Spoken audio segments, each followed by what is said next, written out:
Comics Marketing and PR 101.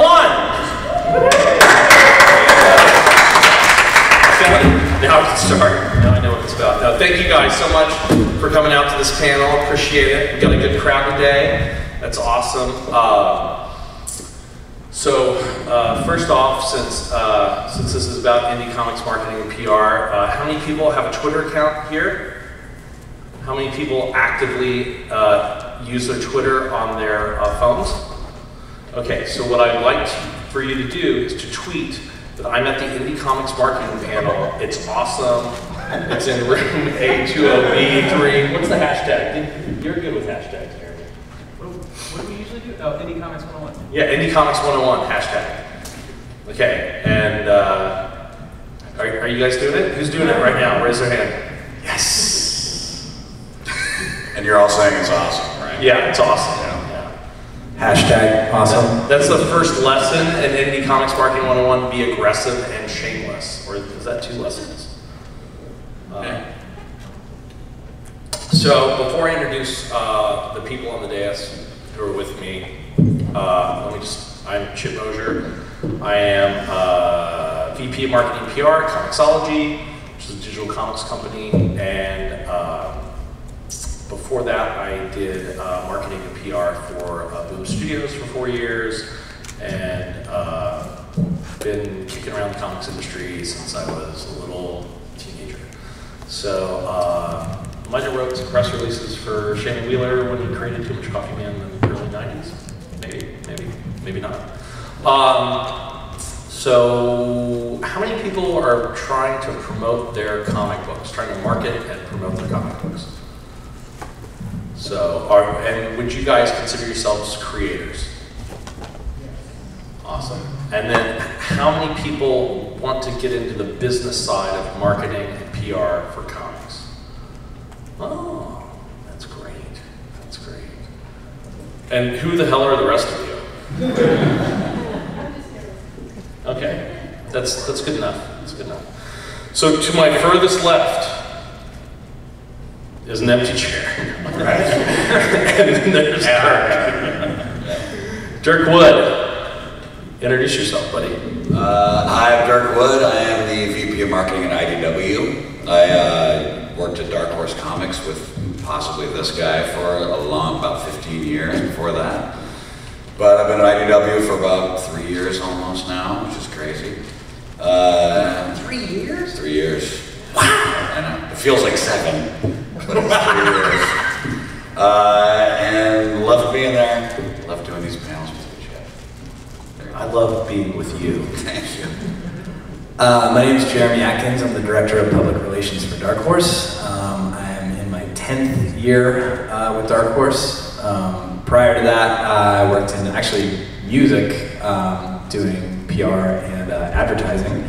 And prior to that, I was the co-owner of a comic shop in Indianapolis, Indiana. I don't think I knew that.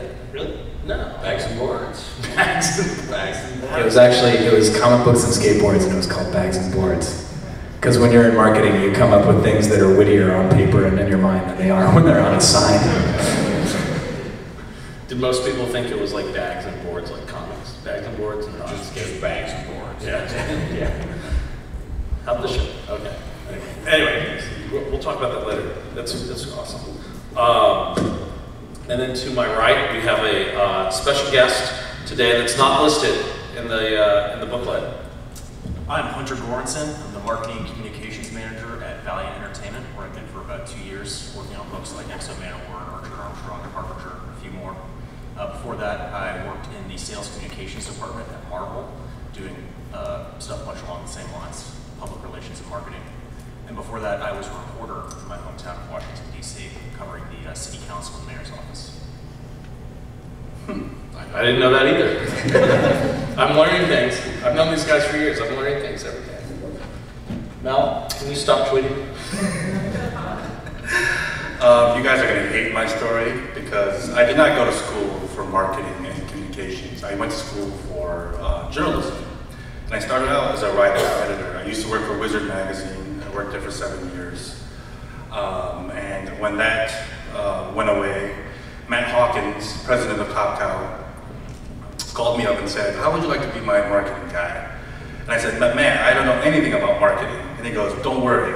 All I need you for is your Rolodex, and I'll teach you the rest. And he paid to move me out to LA, and I've been here for 5 years, been in LA for 5 years. I did Top Cow for a year, but I've been doing marketing for Archaea for the past 4. And everything I learned from Matt, I learned from these guys to my left, and I'm ready to impart some of this knowledge to you. It's a blues riff and B, watch me for the changes and try to keep up. So, sometimes we talk about stuff, sometimes we open it to questions. I don't know, I'm feeling like questions. Yeah. Yeah. But if there aren't any, we can. Yeah, then we can talk about stuff. You know. Who's got a question? Who's got a question? You, sir. What's been your biggest professional blunders? Oh, man. How long is this panel? That's. I don't think I can say mine out loud. Anybody got one springing in mind? I'm trying to think. We're perfect, actually. Actually, I think this is one that everyone can relate to, and unfortunately, this is one that has happened more than once. You know, sometimes you get an email from someone and you go to reply, and you accidentally reply all, and end up copying the person you didn't intend to. That's made for some pretty interesting creator introductions over the years. Oh, I got a good one. I was on the way to Wondercon 2008, and I got a message from Jim Dimonakos, who runs Emerald City, and it was to confirm Boom's booth. And I filed it away without replying, and so we didn't have a booth that year. That's pretty good. Yeah. I will say, this is a random thought on this topic, but I think probably I'm guessing 25% of comics marketing is what I would call blunders, because no matter what you think works, and I mean, we've all been at this long enough that you can kind of predict how the market is going to react to certain idea. Like, hey, we're going to have 5 covers on this, or we're going to make this returnable, or we're going to do all these sorts of things that hopefully can help your comic sell. But sometimes you are so sure it's going to work, and it just doesn't. It just hits with a thud, and no one can figure out why that is. So I mean, a lot of it is and I think this, on a certain level, will translate to you selling your own comic as well. Like, you might think you have the most genius idea ever, and eventually what it is persistence. You're going to have to try, like, you know what I'm saying? Yeah. Like, throw it against the wall, because something something that was a toss-away idea that you didn't think would take hold will catch fire. Yeah, and you can't let a blunder stop you. Exactly. You got to keep forging ahead. Because otherwise, none of us would be up here. Do you have any mistakes, Mel? Blunders? I once drunk tweeted from the wrong account. Yeah, you know, it was one of those nights out. Was that just now?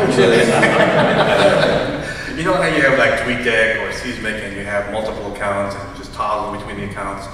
You know, I drunk tweeted my love towards someone, and I tweeted from the Archaea account, and it was up overnight for like 8 hours.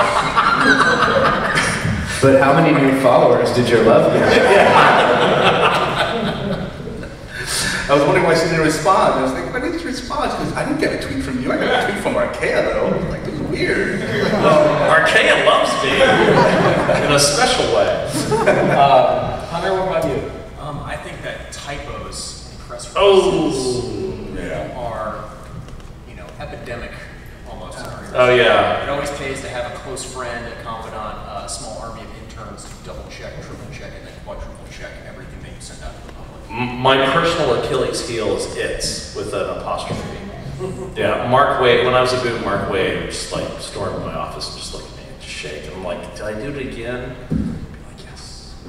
I've occasionally, and this is maybe a little off color, I've occasionally, I sign all my emails with J, and occasionally if I'm typing really fast, I end up signing it HJ, which is really not the way you want to sign an email at all.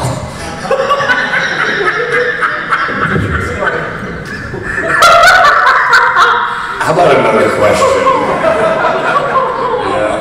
Oh man, this is Okay, let's hear from somebody who's a creator. Who's doing a blog. Okay, you. Well, let's flip it around and go the other way. What's your best marketing blunder? Now there's Best marketing blunder. Is anyone learning anything from this?